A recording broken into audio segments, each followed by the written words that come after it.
bom dia. Eu sou a Ana Beatriz e eu tô aqui com a Clarissa. Nós somos alunas de Negócios Digitais da terceira turma. E hoje nós estamos aqui para entrevistar o Gelson e o Luca, da Eratos.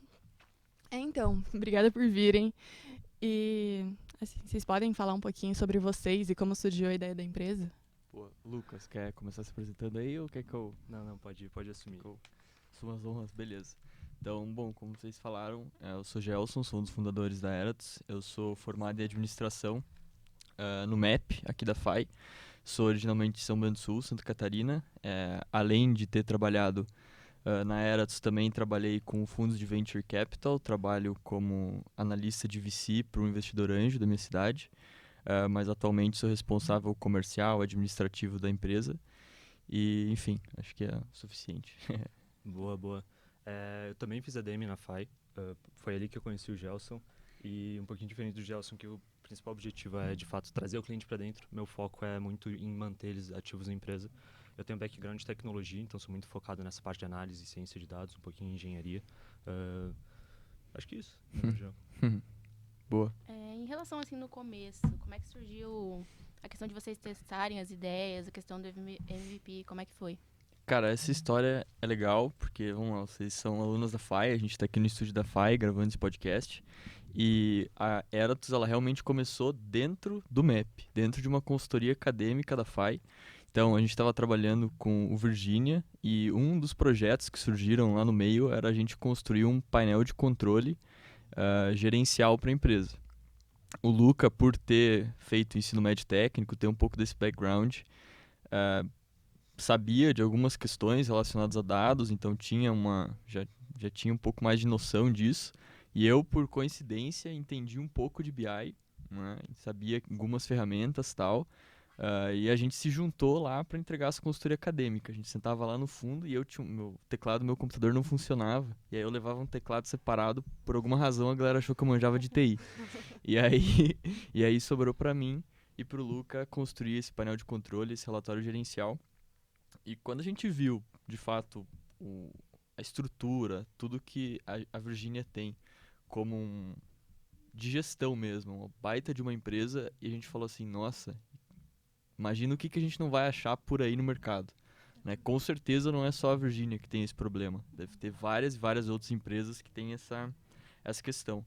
Então foi aí que tipo, a gente teve esse clique, assim, tipo, nossa, será que é só a Virginia que tem essa dificuldade de usar dados, de ter uma gestão mais inteligente, acompanhar os indicadores. E, enfim, aí que a gente realmente fala que teve esse momento de ideação da empresa. Aí eu acho que junto com essa oportunidade que se configurou ali no MAP, tem muito de o Gelson já ter uma veia empreendedora e eu também um pouco. Antes dessa consultoria, o Gelson já tinha uma empresa, uma marca de camiseta de skate. E eu já tinha tido algumas tentativas ali sem sucesso de começar um negócio. Tanto que quando a gente fez o primeiro painel de controle para Virginia, a gente levou um contrato para ele comprar o primeiro software e a gente ganhar uma comissão em cima. Então, assim, acho que tem muito dessa veia empreendedora, né, gente, lá no começo já também. Sim. A gente realmente sempre foi muito de aproveitar a oportunidade. Tanto é que depois que a gente acabou a consultoria ali do MEP, a gente foi fazer o último ano fora e tal, e o Luca começou o setor de BI lá dentro da empresa. Né? Então, a gente teve a ideação, beleza, cada um seguiu o seu rumo, a gente teve o clique, mas não seguiu nada. Né? Uhum. Boa, e como eu já estava falando, eu fui fazer intercâmbio na Espanha, lá em Barcelona, ele já estava lá. Ele foi, acho que 6 meses, 7 meses antes que eu. Por aí. Para fazer aquela dupla diplomação que o MAP tem. A FAI também tem, né? E já tinha o objetivo de... enfim, quando eu comecei o estágio, comecei esse setor de inteligência, eu já sabia que em setembro eu ia sair e não tinha nada que fizesse eu ficar aqui no Brasil tocando aquela posição. E eu liguei pro Gelson, acho que foi em junho, cara. Eu falei assim, Gelson, daqui a pouco eu tô indo pra Barcelona, você vai voltar, não quer assumir o meu lugar aqui no estágio? Ele virou pra mim e falou, cara, vamos abrir empresa e depois a gente vê o que faz. Então foi meio que nesse pique. E foi muito legal, porque a gente começou dia 6 de setembro, né? Isso. A empresa mesmo abriu um MEI, começou ela assim. E 45 dias depois a gente já estava lá num processo de pré-incubação na Barcelona Activa, que é como se fosse um Sebrae, só que nível Europa, assim, bem legal para essa startup. Só que ano que vocês começaram? Isso foi em 2018. 2017 foi quando a gente estava no no fim do MEP, assim, o último ano do MEP. Aí 2018 passei fora nessa de Sim. putz, vai e volta. Eu acabei conseguindo um emprego lá também, então por isso que eu não quis Nossa, voltar. sim. E aí o Lucas chegou com essa oportunidade e a gente falou, cara, acho que não vai ter oportunidade melhor pra gente começar uma empresa com o cliente pagando já e a gente conseguindo testar, validar a coisa. E aí, enfim, não tinha nome, não tinha nada, a gente se meteu lá na pré-incubação. Sim. Nunca passei tanta vergonha dando pitch em espanhol pros catalão. Foi engraçado, foi uma Já que semana você falou- tensa. Já que você falou do nome, e o nome, de onde surgiu?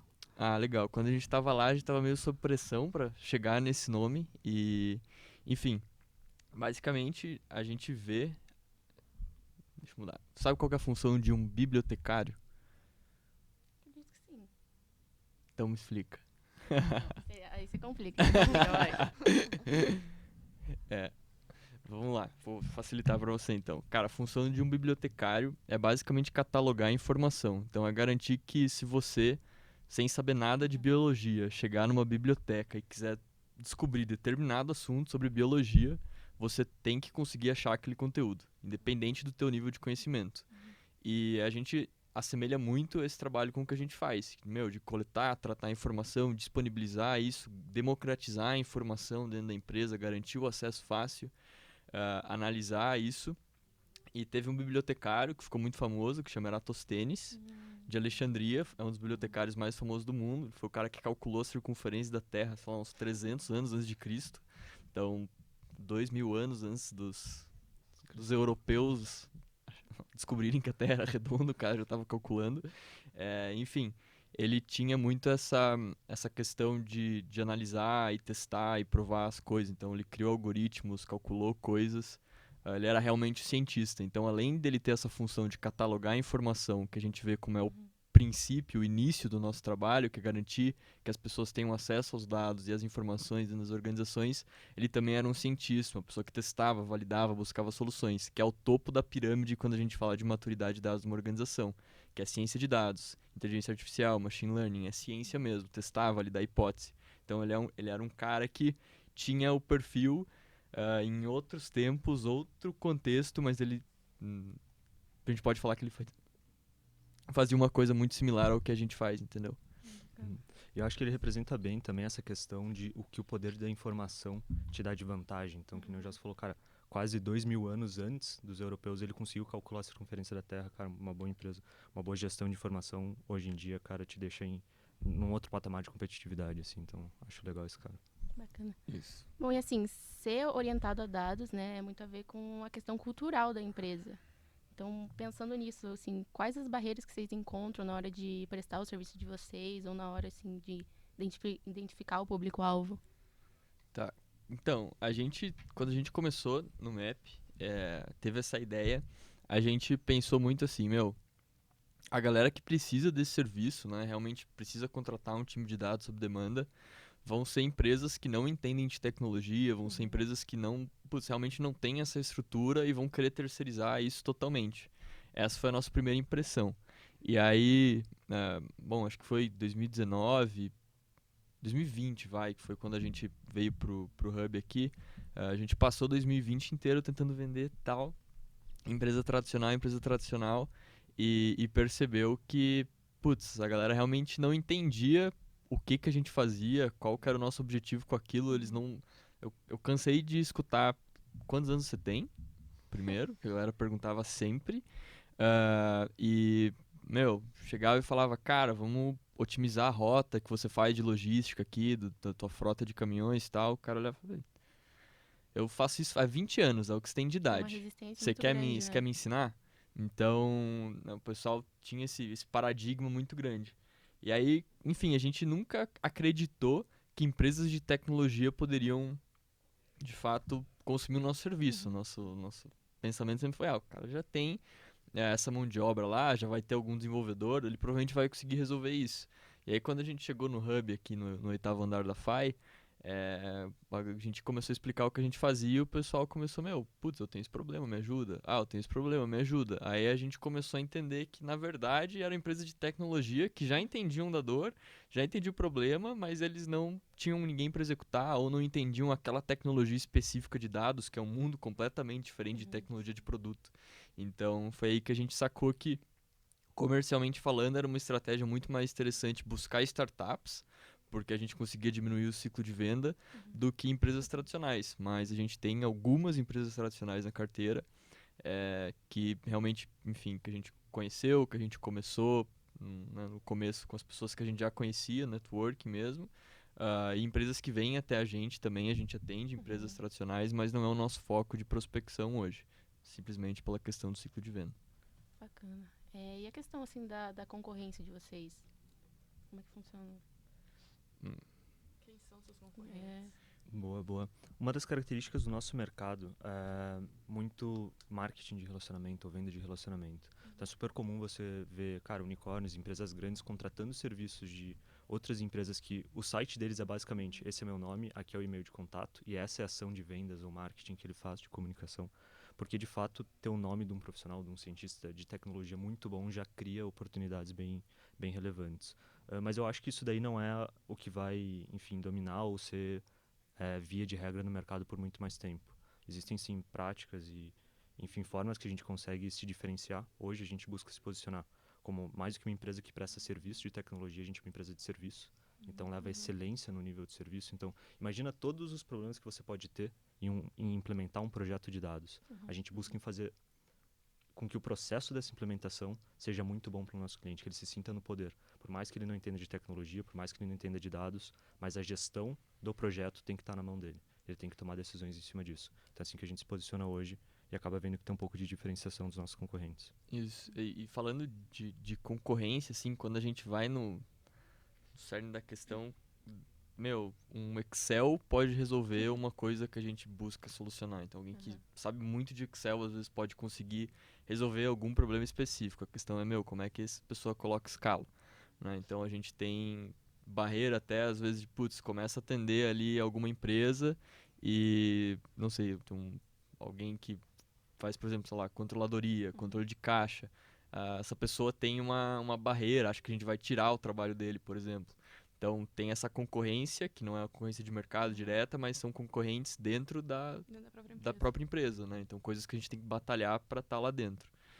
Falando de concorrentes, a gente tem alguns quando a gente fala de serviço, então desde essas empresas que, putz, é uma, duas pessoas que são, sei lá, PhD em alguma coisa, e por terem trabalhado muito tempo com corporações conseguem alguns grandes contratos. Tem algumas empresas que se posicionam similares a gente, tem São Paulo, Belo Horizonte, mas as principais que realmente têm um posicionamento e uma visão de mercado muito similar à nossa é uma empresa de Copenhagen e uma empresa de Denver que a gente tem acompanhado. Essa diferença é basicamente que a gente vê muito, né, a Aeratus não só como uma empresa de serviço de tecnologia, como o Luca falou, mas uma empresa de serviço com o objetivo de co-criar empresas data-driven, co-criar empresas orientadas a dados. Então, acho que a nossa principal diferença, eu vejo que a nossa principal diferença é realmente como a gente aborda esse problema. A gente não busca resolver um probleminha dessa cadeia de valor de informação. A gente pega uma empresa que não tem nada e fala, como que a gente faz esse cara estar usando inteligência artificial no dia a dia da empresa dele o mais rápido possível? Essa é a nossa proposta de valor. Fazer esse caminho da maneira mais rápida e melhor maneira possível, entendeu? Então, essas outras empresas têm uma visão de mercado mais similar à nossa do que alguns players que tem aqui. Apesar de que o serviço seja concorrente, né, a gente batalhe pelos mesmos clientes, a maneira de fazer, a maneira que a gente aborda o problema é diferente, entendeu? E na questão de futuro, como vocês acham que vai estar o mercado mais pra frente e quais são seus planos, metas dentro da empresa? Tá. Vamos lá, falando do mercado, acho que de dados, assim, é inegável que é um mercado que está crescendo cada vez mais. Então, a cada 2 anos, a gente gera mais dados do que a gente gerou todo o resto da história da humanidade. Isso significa que a gente gera cada vez mais e mais informações e, por consequência, fica cada vez mais e mais difícil você extrair valor dessas informações. Então, é um mercado que está crescendo muito. Qualquer pessoa que a gente conversa, enfim, a gente não tem dificuldade de convencer que é um bom mercado, né? É um mercado que está crescendo muito, as empresas estão cada vez percebendo mais essa necessidade. Tem muita gente que ainda não acordou para isso, ainda não entende o valor que isso pode gerar para a empresa e como diferencial isso é, principalmente falando do mercado brasileiro, porque se você vai para, sei lá, Estados Unidos, mercados que são mais competitivos, mais claro essa necessidade, né? Aqui é um diferencial, exato. Lá é Tem que jogar. tipo, ou você É ou obrigatório, você não é. ou você morreu já, Morreu, entendeu? Então tem essa diferença e a gente consegue perceber isso até nos clientes, nas empresas que a gente conversa que são players globais. Então, putz, o cara tem alguma filial, trabalha, vende para empresas fora, né? Tem realmente clientes no globo todo. Essas empresas normalmente estão muito mais à frente das empresas aqui, porque elas estão competindo com empresas fora. Então, a gente consegue perceber essa, essa diferença. Falando de planos, o Luca, a gente sempre fala que a gente não, se não for para ganhar, não desce pro play. Então a gente quer, cara, a gente quer ser referência, quer estar no globo, quer ser realmente uma empresa top no setor de dados, resolver esse problema como ninguém consegue resolver. Aí, de novo, ser uma referência no mercado, né? Uhum. De macro também tem algumas mudanças bem interessantes. Então, a velocidade que estão saindo novas tecnologias e novos desafios está muito rápido. Então, cara, assim, 6 meses na nossa área é um gap monstruoso já de tecnologia. E tem mudanças de regulação acontecendo. Então, todo mundo ouviu falar da LGPD, é legal, mas do ponto de vista de business, assim, mudou pouco, né? Claro que teve mudanças a nível de CPF, sim, mas ainda não teve uma regulação tão grande sobre os dados que as empresas podem acompanhar e mensurar de outras empresas. Então, é um ponto de atenção ali. E principalmente regulações em cima de algoritmos agora. Então, imagina o dia a dia de vocês, quantos algoritmos não tomam decisão. Daqui a pouco, esse tipo de decisão, recomendação que estão sendo direcionados para vocês, vai começar a passar por um crivo de legislação em cima do que pode e o que não pode fazer. E Então, isso já vai mudar teve bastante. alguma situação assim que, tipo, atrapalhou vocês, o serviço que vocês estavam prestando, alguma mudança, tipo, nessa Por causa questão dessa de evolução. Então, lidar com dados? é que foi curioso isso daí, porque eu e o Gelson, a gente começou a ter contato com a LGPD lá na Europa. Então, a Europa foi o primeiro, enfim, região do mundo que aprovou uma lei como essa. O Gelson, inclusive, estava trabalhando na eDreams na época e ele viu galera derrubando base de dados, tipo, tava ligado o servidor tirando da tomada para não tomar multa. Então, a gente já veio pro Brasil com esse mindset. Saber que, cara, não tem mais como usar esse tipo de informação, já vamos ser proativos em relação a isso. É uma coisa que eu considero que foi fácil de resolver, que é contratualmente você resolve. Então, coloca algumas cláusulas ali. Claro que tem a questão de ética, de se você vê ou encontrar alguma coisa, você tem que se portar de uma certa forma, mas é uma coisa que causou muita dor de cabeça, por assim dizer. Bem A tranquilo. gente não teve nenhum problema nesse sentido, porque, enfim, a gente começou em setembro de 2018, a GDPR, que é da Europa, foi aprovada em 2018. Então a gente não teve, a gente tinha muita informação, agora a gente tem que mudar e fazer Já muita coisa. A gente já começaram com essa começou consciência. com essa visão, exato. Então acho que foi mais simples. Falando de legislação, agora tecnologia, essa é uma das grandes sacadas do porquê o cara não ter só um time interno provavelmente não resolva tudo, porque, a gente começou o projeto testando tecnologia nova, saiu outra melhor, a gente conseguiu mudar, então por ser uma empresa que está focada nesse mercado, a gente consegue sempre trazer o que tem de novo e o que tem de melhor. A gente está sempre testando, buscando trazer novas tecnologias e com isso, enfim, nossos clientes têm sempre a melhor stack, que a gente chama, possível por problema deles, né? A gente gosta de falar que, tem empresa tradicional aí que a gente atende que usa a mesma stack de Netflix, Airbnb, mesma tecnologia que Banks e tal. Empresas de tecnologia, falando de dados, é pau a pau. Então, a gente realmente conseguiu elevar o jogo.